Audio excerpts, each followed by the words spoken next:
étaient prises en compte. Leur douleur et celle de leur famille étaient également prises en compte.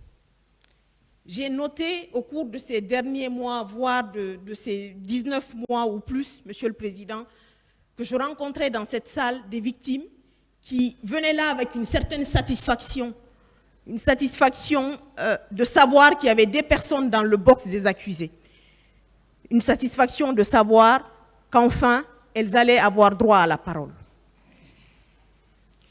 Monsieur le Président, ma plaidoirie va être une espèce de synthèse de tout ce que mes confrères ont brillamment développé depuis le 13 mai à cette barre, Monsieur le Président. Je vais, avec une grande humilité, me contenter de parler des souffrances des victimes, de parler aujourd'hui, Monsieur le Président, Messieurs les assesseurs, de la légitimité de la réparation, du fait qu'elle mérite réparation, Monsieur le Président. Et je terminerai, Monsieur le Président, ma plaidoirie pour vous dire que la décision qui est attendue de votre tribunal, doit marquer un tournant décisif pour notre pays, tournant décisif dans le sens de l'instauration de ce que l'on pourrait appeler, Monsieur le Président, une culture de la redevabilité. Une culture de la redevabilité qui est vraiment attendue dans notre pays. Monsieur le Président, on a eu plus d'une centaine de victimes qui ont défilé à votre barre. Nous avons entendu ici certaines femmes décrire leur douleur, leur souffrance, la souffrance de leurs enfants, la souffrance de leur famille. Nous avons entendu également des hommes parler de leur douleur, de leur souffrance. Nous avons vu ici certains pleurer la disparition de leurs proches. Disparition dans le sens vrai du terme. Pas que la personne n'existe plus, mais parce que le sort de la personne n'a jamais été élucidé. Monsieur le Président, nous avons entendu à cette barre une jeune dame nous parler de ses souffrances au stade, du fait qu'elle a été violée, du fait qu'elle a été battue, du fait également, Monsieur le Président, qu'elle a dû être obligée, par des militaires ce jour-là, de ramasser des grenades. Et qu'on lui a également demandé, Monsieur le Président, de prendre des seaux et de nettoyer des cadavres, Monsieur le Président. C'est assez difficile d'imaginer que cela puisse se passer, Monsieur le Président, sur les 246 km² de notre pays, Monsieur le Président. Qu'on soit allé au stade revendiquer des droits, mais que cela finisse par des viols, mais aussi qu'on soit obligé d'aller ramasser des grenades pour le plaisir de bourreaux. C'est juste difficile d'imaginer que cela a existé dans notre pays. Nous avons entendu ici, Monsieur le Président, pendant des années, des questionnements sur pourquoi vous êtes allé au stade. Et même dans cette salle d'audience, à plusieurs reprises, on a entendu des questions demandant aux victimes « Mais pourquoi tu es allé? Tu savais ce qui t'attendait quelque part. » Cette même jeune dame dont je relate l'histoire, Monsieur le Président, qui s'est présentée ici au huis clos, a dit que 2 mois plus tard, elle a été harcelée à la clinique mère et enfant, pendant qu'elle essayait de panser ses blessures, pendant qu'elle se cachait.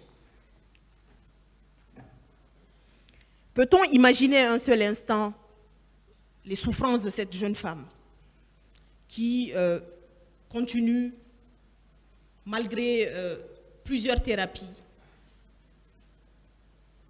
à faire des crises, à vivre avec ces crises, Monsieur le Président?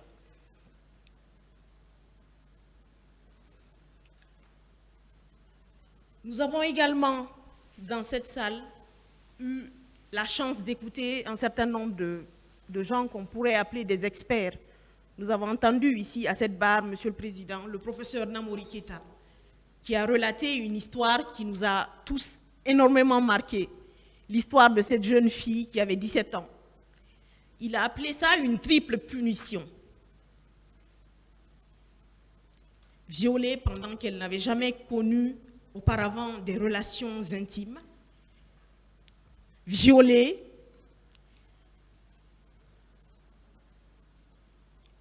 parce qu'en Guinée, à cette époque-là, les victimes se cachaient, elles n'avaient pas eu la chance d'avoir accès à ce qu'on pourrait appeler un protocole médical qui aurait pu lui éviter une infection sexuellement transmissible.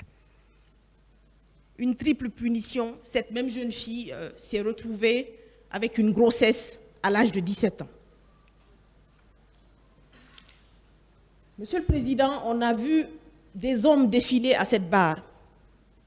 On a entendu un certain monsieur parler de ses souffrances, du fait qu'il a été torturé au stade, du fait qu'il a été battu, du fait également, Monsieur le Président, qu'il lui a fallu 2 ans, 8 mois de traitement ambulatoire et même parfois de traitement à l'hôpital pour pouvoir s'en sortir. Et je pense, Monsieur le Président, que vous vous souviendrez, Messieurs les assesseurs, de tous ces événements et de tout ce qui a été relaté ici au moment de prendre votre décision. Nous avons eu le supplice ici, Monsieur le Président, d'écouter un monsieur qui est venu raconter l'histoire de sa mère, qui était une militante d'un parti politique et dont les photos ont défilé pendant des années sur les réseaux sociaux et partout. Et Monsieur le Président, pendant longtemps, moi j'ai cru que ces images étaient des images d'un pays en guerre. J'ai jamais imaginé un tel instant, même moi qui avais énormément d'images des événements du 28 septembre, que ces images de cette femme-là, que c'était une de nos citoyennes, que c'était une de nos compatriotes, Monsieur le Président. Une femme couchée au beau milieu de plein de gens morts, écrasés, les os brisés. Et dans le témoignage assez glacial et assez douloureux de son fils ici, Monsieur le Président, vous avez entendu qu'il dit qu'il a pu aller à la morgue et que finalement, les corps, parce que lui-même médecin de son état, il a précisé ici que les corps sentaient mauvais. Donc, Monsieur le Président, les douleurs des victimes ne se limitent pas simplement au stade où les horreurs se sont produites, mais on refuse à ces corps un traitement digne. Et finalement, les victimes, enfin, les descendants des victimes, si on peut appeler ça ainsi, sont retraumatisés parce que non seulement elles ne peuvent pas faire leur deuil de la façon qui sied. Monsieur le Président, on a eu la tristesse de voir une femme brave qui a défilé à votre barre également, Monsieur le Président. Et cette femme a eu le courage de venir et de dire « Je préfère parler devant les caméras, je préfère dire ce qui m'est arrivé, je préfère retranscrire mes souffrances, parce que ce n'est pas à moi de raser les murs, Monsieur le Président. C'est à eux de raser les murs, c'est à eux de se cacher. » C'est pour décrire un peu, Monsieur le Président, l'ampleur des souffrances des victimes. Et ça, je pense que ce procès aura quand même servi à cela.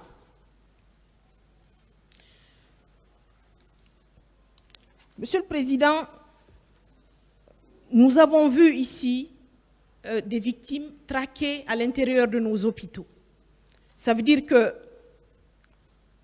les crimes perpétrés au stade n'ont pas suffi. Je ne rentrerai pas dans des qualifications juridiques parce que tout simplement, Monsieur le Président, mes excellents confrères l'ont fait depuis plusieurs jours en parlant de crimes contre l'humanité, en parlant d'assassinat, de meurtre, de pillage, de viol, de tous ces crimes-là commis sur des centaines de nos compatriotes, Monsieur le Président. Monsieur le Président, moi je parlerai tout simplement de crimes contre les droits fondamentaux, des atteintes au droit à la vie, des personnes qui étaient tout simplement allées au stade pour dire non à un système de gouvernance. Méritait-elle ce sort? Non. Monsieur le Président, on a quand même quelque part des leçons à tirer de tout ce qui s'est passé ici, dans cette salle d'audience. Mon confrère Bernard Sadissi Limono, dans sa brillante plaidoirie, a dit que lorsque vous seriez dans le secret de vos délibérations, qu'en parlant de réparation et en parlant d'indemnisation, que les victimes devraient avoir une place primordiale dans votre décision. Monsieur le Président, moi je continue à rêver et je vous dis tout simplement que l'on devrait demander à l'État, parce que mes confrères ont parlé d'un soutien, ou en tout cas d'un fonds qui serait garanti par l'État. Il faut absolument, Monsieur le Président, un fonds de soutien à ces victimes. J'ai eu quelque part, Monsieur le Président, depuis le début de ce procès, j'ai eu la chance ou la malchance de voir des victimes en transe. J'ai vu certaines parler de sang sur leur corps. J'ai vu certaines femmes décrire leur douleur, d'imaginer encore qu'il y avait un canon de fusil introduit dans leur partie intime, Monsieur le Président. Aujourd'hui, Monsieur le Président, je pense que votre décision comprendra la légitimité de mettre en place un fonds de soutien médical, pour ces victimes. Parce qu'on aura beau leur payer des milliards, il faudra qu'en permanence, elles soient suivies. Plusieurs femmes d'un certain âge vous ont dit ici qu'à cause des viols qu'elles ont subis, elles sont encore soumises à ce qu'on appelle des infections qui seraient parfois des troubles psychologiques, Monsieur le Président. Des troubles psychologiques à tout ce qu'elles ont subi. Monsieur le Président, beaucoup de choses ont été dites à la barre de votre tribunal. On a entendu Madame Abbé, qui est l'une des seules victimes qui a reconnu son violeur. Et nous savons dans quelles conditions elle a reconnu ce violeur parce qu'elle le connaissait bien avant. Monsieur le Président, nous attendons également de votre tribunal que vous preniez en compte un certain nombre de questions qui sont prises en compte dans un certain nombre de jurisprudences internationales.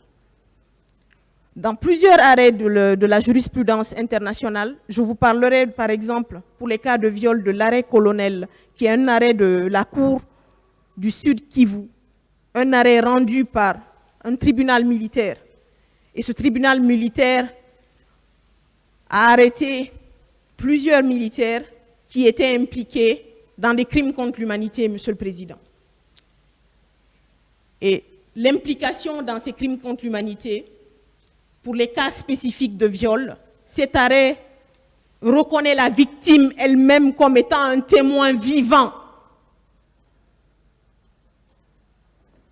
Monsieur le Président, il faut le préciser, ces femmes et même ces hommes sont des survivants et des survivantes. Cet arrêt Colonel vient mettre en évidence un certain nombre de facteurs qui sont que, en général, ces femmes-là ou ces hommes-là qui sont survivants de ce type d'atrocité n'ont aucun autre témoin parce que ces personnes sont quelque part, Monsieur le Président, Messieurs les assesseurs, la preuve vivante des crimes qui ont été commis. Monsieur le Président, que dire d'une victime ou d'un survivant, comme l'a brillamment développé ici mon confrère Bernard Sadissi Limono quand il parlait de M. Serouna Bari. M. Serouna Bari poignardé parce qu'il est costaud et qu'il ressemble à un buffle, parce qu'il est fort. C'est seulement là qu'il survit, Monsieur le Président, aux atrocités qu'il a subies. Et de toute façon, il a quelque part la chance de s'en sortir. Et il vous dit d'ailleurs à la barre de ce tribunal, Monsieur le Président, qu'il aura fallu que sa mère vende leur domicile familial pour qu'il puisse se soigner pendant des années. Donc, Monsieur le Président, vous comprendrez l'utilité de la mise en place de ce fonds de soutien médical aux victimes qui vivent avec les séquelles, qui ont des enfants, qui ont vu leur vie brisée.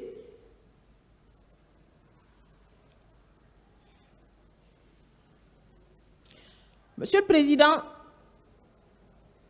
Je vais un peu plus m'attarder sur les questions de redevabilité, qui sont des questions sensibles dans notre pays. Question de redevabilité parce que tout simplement, aujourd'hui, nous avons à la barre de ce tribunal 11 accusés, dont un est en fuite. Et nous avons à l'époque à la tête de ce pays quelqu'un qui a tous les rêves possibles. Il vient vendre aux Guinéens le fait que lui, il peut développer ce pays. Il peut nous apporter de l'eau, de l'électricité. Mais Monsieur le Président, au stade du 28 septembre et les jours qui ont suivi, on refuse aux Guinéens le droit à la vie. Les atteintes au droit à la vie, Monsieur le Président, sont le noyau dur des droits humains. C'est bien regrettable, Monsieur le Président, qu'un 28 septembre 2009, le jour où la Guinée a dit non aux colonisateurs, qu'on refuse aux Guinéens, Monsieur le Président, le droit de dire non à un système. C'est quand même assez ahurissant, Monsieur le Président. Nous avons donc un monsieur à la tête de ce pays à l'époque, Monsieur Moussa Dadis Camara, qui aujourd'hui dit qu'il n'est en rien responsable de ce qui est arrivé. Monsieur le Président, dans la jurisprudence internationale, ou en tout cas dans les pays de tradition romano-germanique, il est arrivé à un moment donné qu'on poursuive des ministres. C'est le cas de la Haute Cour de justice en France, où on a poursuivi des ministres, tout simplement parce qu'il y avait eu des drames tels que l'histoire du sang contaminé en France. Et à l'époque, il y avait une théorie qui courait, c'était que, sont-ils coupables? Non. Mais est-ce qu'ils sont responsables de ce qui est arrivé? Monsieur le Président, nous nous rappelons du Dadis Show. Nous nous rappelons de M. Moussa Dadis Camara, après ces drames. Nous le voyons encore dans sa chambre à coucher, devant les télés de France 24, où il explique qu'il ne pouvait pas contrôler cette armée et que cette armée est désorganisée depuis 50 ans. Mais, Monsieur le Président, vous avez suivi ici, depuis le 28 septembre 2022, que M. Moussa Dadis Camara a quand même eu un plan pour arriver au pouvoir. Lorsqu'on a un plan pour arriver au pouvoir, on cherche un plan pour gouverner. Mais lorsqu'on n'a pas de plan pour gouverner, c'est qu'on n'est pas fait pour gouverner, Monsieur le Président. Monsieur le Président, il y a d'autres interviews de M. Moussa Dadis Camara que l'on retrouve très difficilement aujourd'hui parce qu'à l'époque, c'était un peu difficile de conserver un certain nombre de choses. Vous avez des interviews de lui sur Africable où M. Moussa Dadis Camara développe que c'est les opposants qui sont responsables de tout ce qui est arrivé au stade.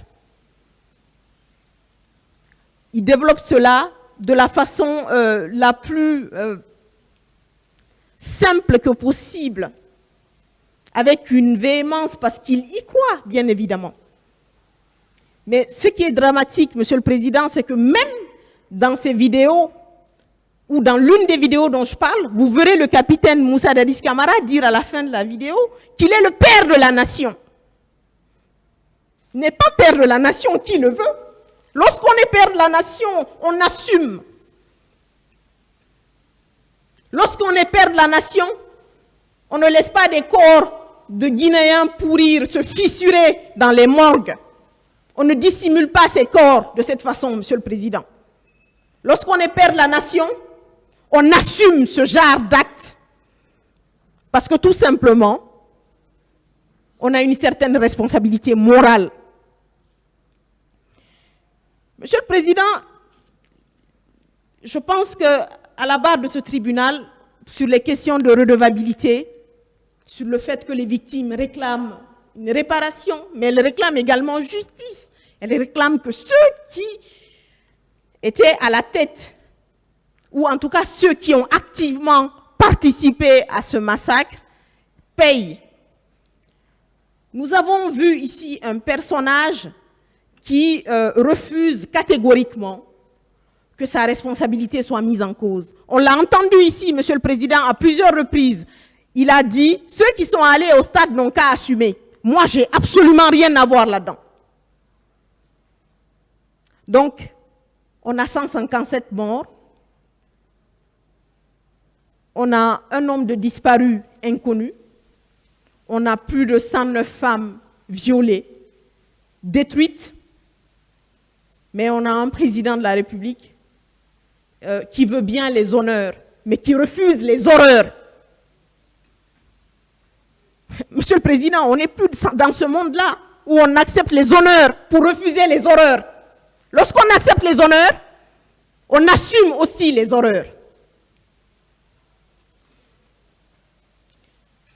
Monsieur le Président, on a vu ici lors des confrontations, je me permets de parler d'un autre accusé, qui est en l'occurrence M. Moussa Tchegoro Kamara, qui a dit ici à certaines victimes « Oh, ce que vous racontez là me fait rire. » Oui, ça lui fait rire parce que c'est amusant. C'est amusant. On a entendu certains de ces hommes également dans cette affaire nous dire qu'ils étaient au stade pour une mission de sécurité générale. Monsieur le Président, pendant que des Guinéens sont morts, tout simplement parce qu'on leur a refusé de sortir du stade. Certains ont dû piétiner les uns les autres. Mais on a quand même ces hommes-là qui ont quand même le courage aujourd'hui de venir devant ce tribunal vous dire qu'ils assuraient une mission de sécurité générale. Mais ils ont bien assuré leur mission de sécurité générale, Monsieur le Président. Ils ont réussi à endeuiller des familles entières. Ils ont réussi à salir la conscience morale de ce pays. On pourrait quand même les remercier pour ça. En parlant de redevabilité toujours, Monsieur le Président, on a entendu M. Moussa Tchegoro Kamara ici vous dire à la barre de ce tribunal qu'il méritait les honneurs. Ben on peut quand même l'applaudir pour l'excellent travail qu'il a eu à faire ce jour-là, et lui et ses hommes, Monsieur le Président. Dans cette affaire, on pourrait parler d'honneur peut-être pour le professeur Namori Keïta. Professeur Namori Keïta, qui est sorti de son hôpital, qui a essayé ce jour-là de sauver des vies, de réparer des femmes, de faire son maximum pour éviter qu'il y ait des morts.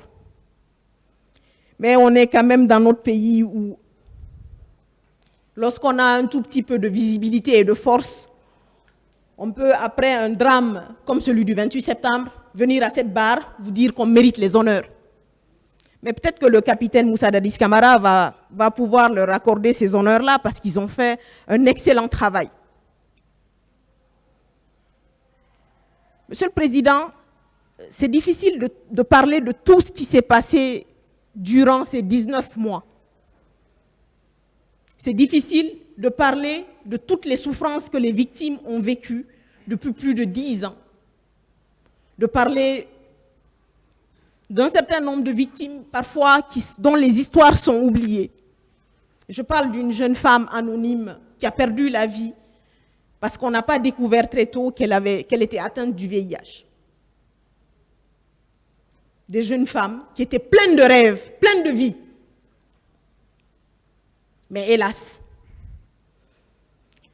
Monsieur le Président, vous avez eu à cette barre certaines victimes qui sont venues développer ici leur souffrance, leur terrible souffrance.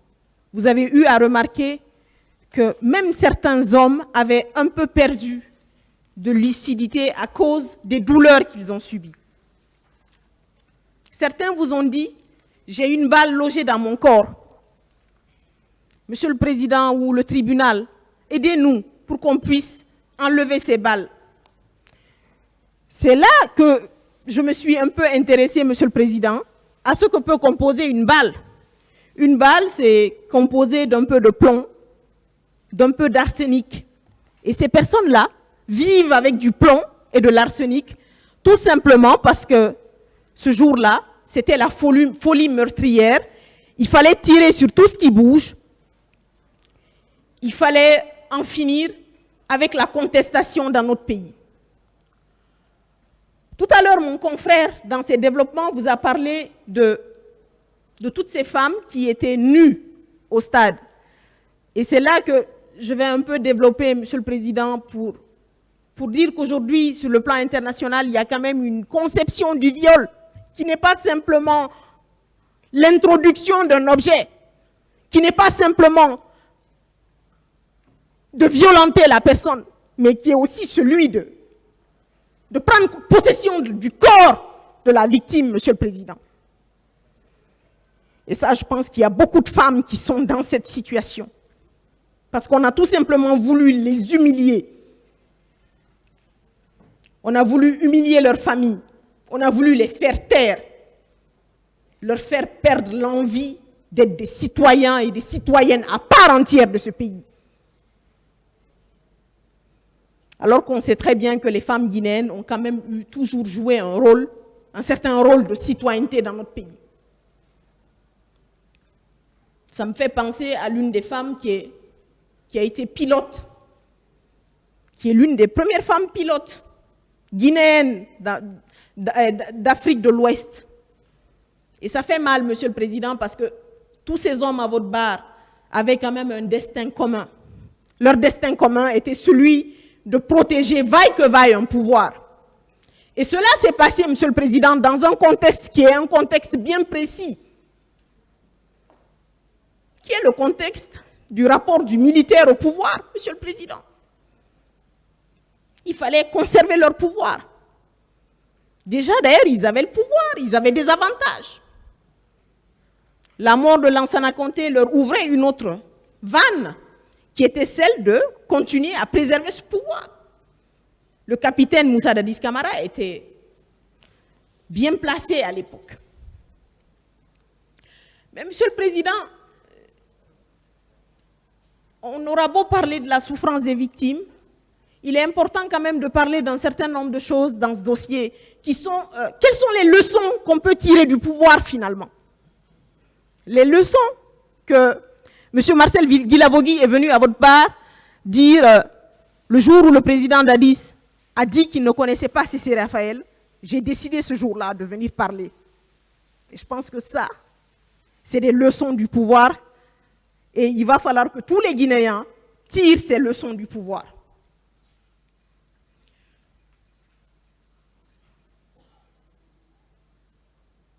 Monsieur le Président, il est difficile de parler de toutes ces atrocités sans revenir sur un certain nombre d'acteurs et d'accusés dans cette affaire. Je me rappelle qu'il y a une victime qui est venue au huis clos, qui vous a dit « J'ai vu Toumba Diakité pendant qu'on me traînait à terre ». C'est Madame MD. Mais ce jour-là, M. Toumba vous dit qu'il était plus occupé à sauver les leaders. C'est quand même ahurissant. M. Toumba dit qu'il marche avec des grenades, il marche avec une arme. Il aurait pu au moins sauver cette seule femme. Et tenez-vous bien, Monsieur le Président, le sort de cette femme a été qu'ils lui ont introduit un canon de fusil dans les parties génitales. Quel triste sort. C'est bien dommage, Monsieur le Président, que l'on se présente aujourd'hui comme étant l'ange gardien des leaders politiques, mais il n'y avait pas que les leaders politiques dans ce stade. Monsieur le Président, vous avez entendu M. Blaise Gomou vous dire qu'il n'est pas un gendarme qui a de l'excès de zèle en lui et qui ne peut pas appeler la police, il ne peut pas appeler des ambulances, ce n'est pas son problème. Mais il était quand même en mission de sécurité générale. Monsieur le Président, que dire de plus face à toutes ces atrocités? Que dire de plus? Hier, je n'étais pas dans cette salle, mais j'ai eu à écouter quelques bribes. Et j'ai vu que notre sulfureux capitaine était encore en colère contre des confrères. Et qu'il avait droit à la parole. Mais Monsieur le Président, j'ai eu envie de me poser une question. C'était que toutes ces personnes qui sont allées au stade, n'avait-elle pas droit à la parole? Aujourd'hui, lui, il a des avocats. Mais c'est ça la beauté de la contradiction, Monsieur le Président. Et je pense que ce sont les grandes leçons que l'on devrait tirer de ce procès. Que quelle que soit votre position, quelle que soit votre force, vous devez répondre devant la loi, mais que toutes ces personnes-là qui sont décédées avaient le droit de dire qu'elles n'étaient pas d'accord avec la candidature d'un militaire, Monsieur le Président. Et je pense que Mon confrère Bernard, dans ses développements tout à l'heure, a eu à dire qu'il fallait que le stade porte le nom des victimes, ou en tout cas qu'il fallait qu'on honore ces victimes. Oui, pour moi, ces victimes-là ne méritent peut-être pas des honneurs, comme certains sur le banc des accusés, mais elles méritent notre respectabilité. Monsieur le Président, à l'issue de ce procès, j'imagine que les familles des victimes attendent bien plus qu'une réparation qui soit simplement symbolique. Elles attendent également que nous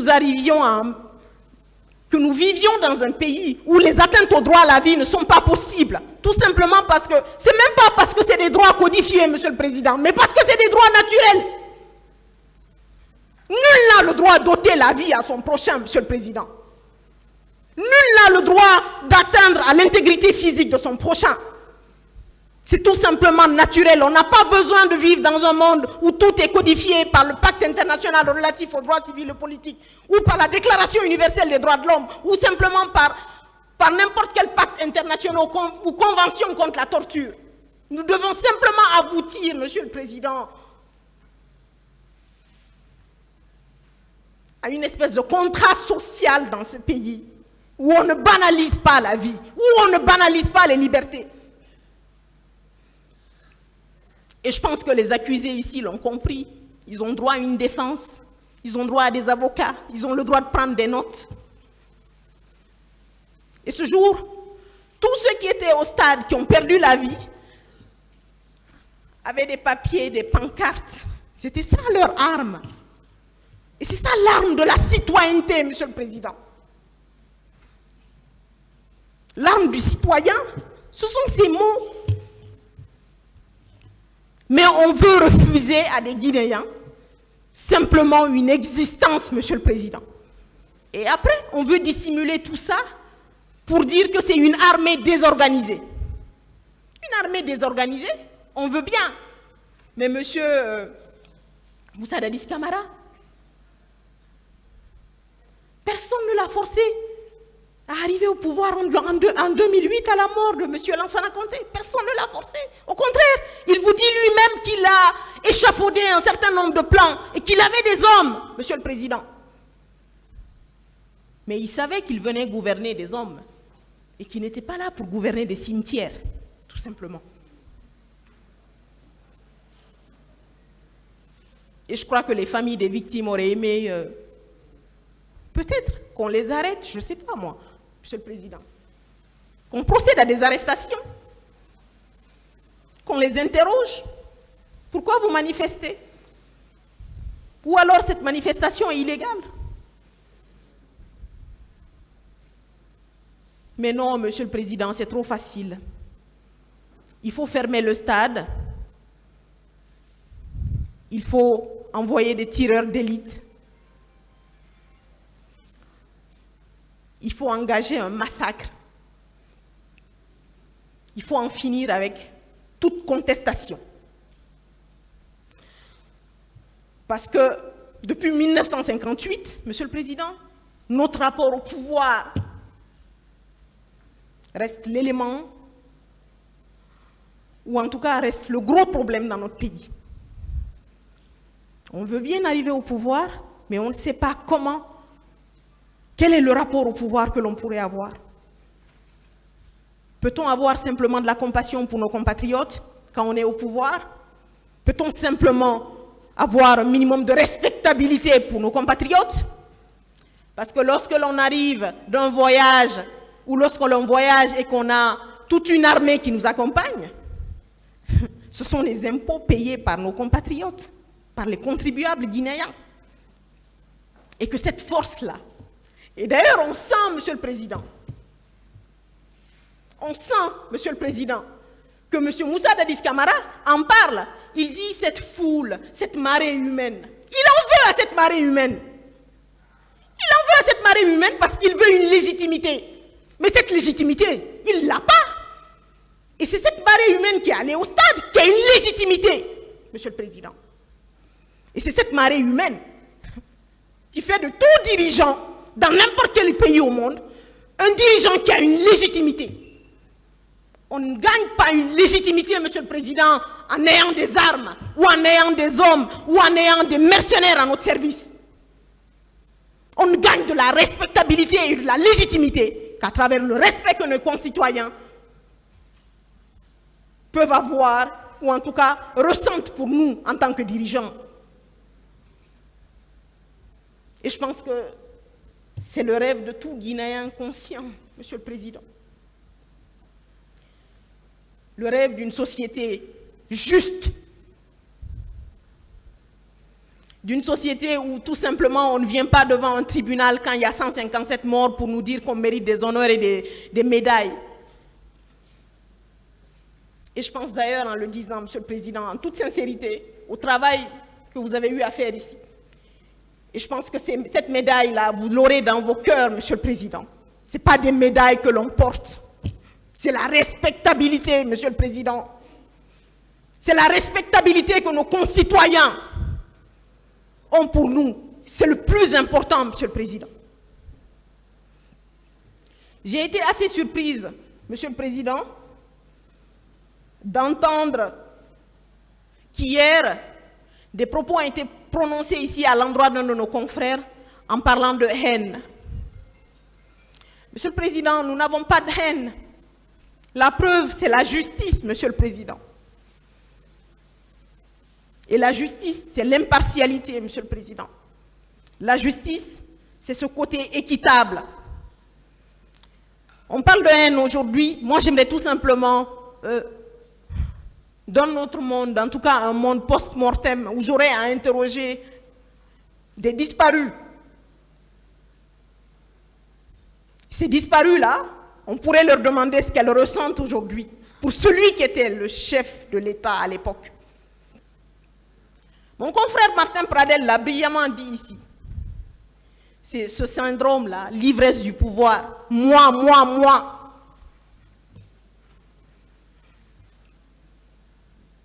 Monsieur le Président, ici, ce qui existe, c'est la Guinée. Ce qui existe, Monsieur le Président, c'est qu'il faut réhabiliter cette conscience morale dans ce pays. Il faut réhabiliter, Monsieur le Président. Il faut repenser les blessures et elles ne sauraient se faire sans une justice. Et on ne peut pas venir, Monsieur le Président, en disant que je n'ai rien fait, je n'ai pas agi. Je ne savais pas qu'il y avait des hommes sur le terrain, je ne savais pas qu'il y avait la milice de Kaléa, je ne savais rien de tout ça.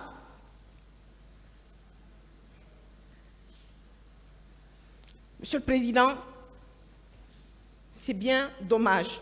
Heureusement que nous sommes dans la phase ultime et que votre justice, en tout cas la décision qui tombera, tiendra compte, Monsieur le Président, de tous ces éléments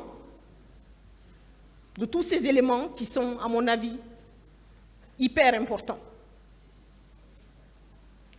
Monsieur le Président, je terminerai ma plaidoirie sans parler d'un cas particulier qui m'a énormément marqué. Je vais le dire entre parenthèses avant de rendre le micro. C'est le cas d'une victime qui dit qu'il a subi une intervention chirurgicale de la part de M. Abdoulaye Diaby. Mais M. Abdoulaye Diaby, bien évidemment, ne s'en souvient pas. Il ne sait pas trop ce qu'il a fait ce jour-là, Monsieur le Président, et c'est bien regrettable. M. Lamine Sow est venu à votre tribunal, il a dit qu'il a subi une intervention et que le médecin n'a jamais daigné venir lui expliquer comment ça se faisait que cette balle-là n'est jamais sortie de son corps. C'est bien dommage, Monsieur le Président, que des personnes qui ont atteint ce niveau intellectuel, des gens qui ont prêté le serment d'Hippocrate, se soient livrés à ce qu'on pourrait appeler de la loyauté, mais Monsieur le Président, moi j'appelle ça une loyauté criminelle. Monsieur le Président, je vais citer Monsieur Martin Luther King, qui est un partisan, un grand militant des droits civils et politiques. Parce qu'en fait, en Guinée, Monsieur le Président, nous sommes encore à cette phase où nous nous battons pour des droits civils et politiques, Monsieur le Président. Pendant que même nos droits sociaux, économiques et culturels ne sont pas assurés. Il dit ceci, Monsieur le Président.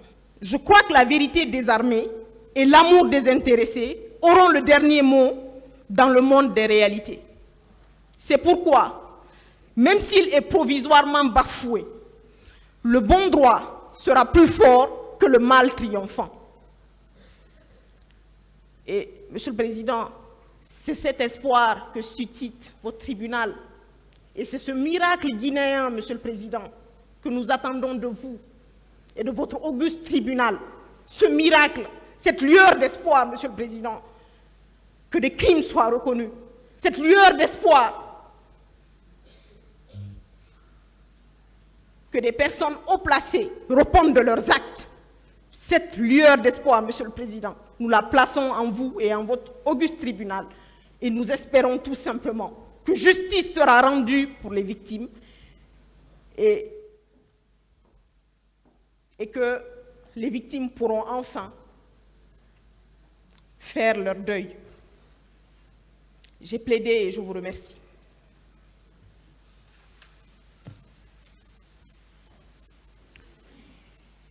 Elle était la dernière sur les deux listes des partis civils. Ça veut dire que c'est fini pour le moment. Vous pouvez rejoindre le box.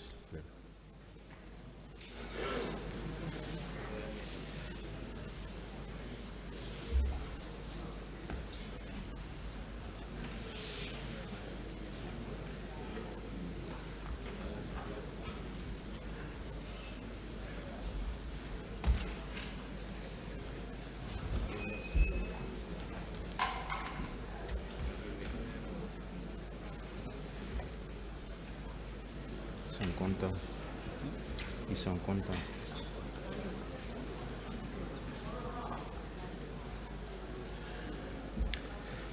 L'affaire est renvoyée au 22 mai 2024 pour les réquisitions du ministère public. L'audience est levée.